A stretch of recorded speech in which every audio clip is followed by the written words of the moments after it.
A key principle in my approach to football analytics is to make sure that all data is related back to the game itself. We should never introduce a number, a statistic, or a metric unless we can say what it means in terms of a player's actions and coaching decisions. We have already seen this principle at play in Guardiola's organization of resting defense, the way we evaluated Traore in terms of high-speed dribbles and space creation by Manchester United's left-back, Luke Shaw. We now look for the same principles in the way we use expected goals. Without these principles, the numbers don't tell us anything. The first thing to consider when it comes to evaluating a shot is the view the player has of the goal. The more he or she can see, the better your chance of scoring. Players learn this early. They notice that if they overrun the ball in the box, they end up hitting the side netting. It also underlies the most basic advice for defenders, showing the attacking player the way out to goal line to narrow down his angle. The goal angle idea is illustrated below. In A, the angle at the point of shooting to two lines drawn to the posts in 38 degrees. For B, and copyright it is 17 degrees. Note that moving out to the side is equivalent to moving further away from the goal. The same principle applies. The wider the angle between the goal posts, the better the chance of scoring. Another principle behind evaluating a shot is goalkeeper reaction time. Ajax sports scientist Vorst de Bood conducted experiments on goalkeeper reaction times, and the time it takes to complete a dive to show that goalkeepers are chanceless within 16 meters of the goal. If, and this is a big if, a shot is placed in the top corner with maximum shot speed.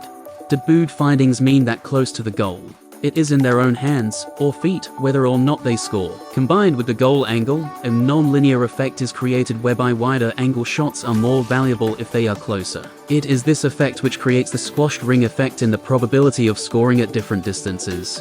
It is this picture, and de Bood's advice about the top corner, that every attacking player should have in their head when making shot decisions.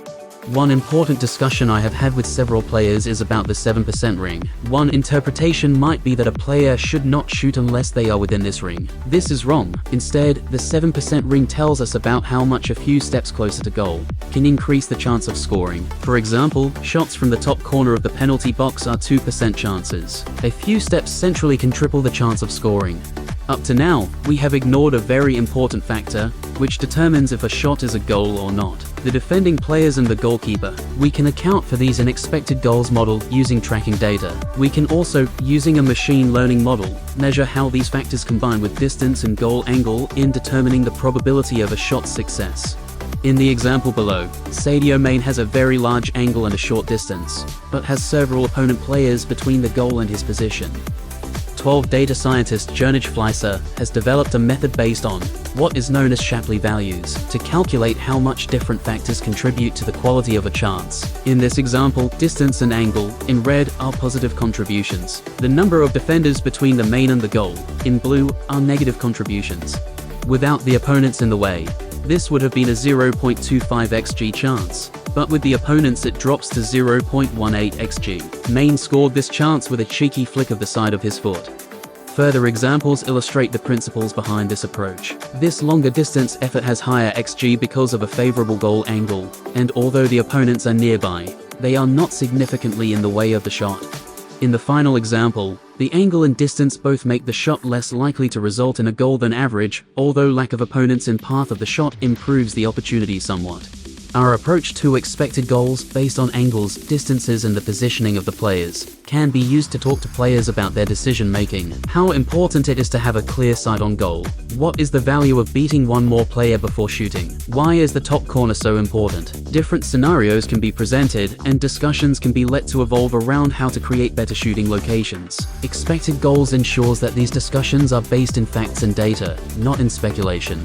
The approach is also useful in scouting and opposition analysis. Some players overperform, score more goals than XG predicts in certain type of shooting situations. Maybe a player is better at scoring even in a crowded box, or can score from narrower angles. In the latter case, defenders should be aware that allowing that player to run wide might not be the advantage it usually is.